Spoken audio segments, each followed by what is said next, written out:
Carla Estrada ibinuking na tsismosa, si Rufa Gutierrez. Hindi ikinahihiya ni Carla Estrada ang kanyang pagiging ina sa 4 na anak na may magkakaibang ama. Ayon sa kanya, bagamat iba-iba ang tatay ng kanyang mga anak, ang bawat isa ay bunga ng pagmamahalan at hindi siya nakakaramdam ng alinlangan o kahihiyan tungkol dito. Sinabi niyang hindi isang panandali ang relasyon o fling ang naging dahilan ng pagkakaroon ng kanyang mga anak, at ipinagmamalaki niyang lahat sila ay nagmula sa tunay na pagmamahalan. Aminado si Carla na may mga relasyon na hindi nagtatagal, at isa ito sa mga realidad ng buhay na tinanggap niya.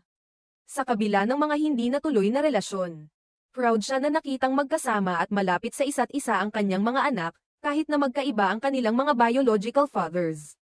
Para kay Carla, mahalaga ang pagmamahal at pagkakasunduan sa pamilya, at nakikita niyang isang mahalagang bagay na natutunan ng kanyang mga anak mula sa kanya. Habang tinatalakay ang kanyang buhay,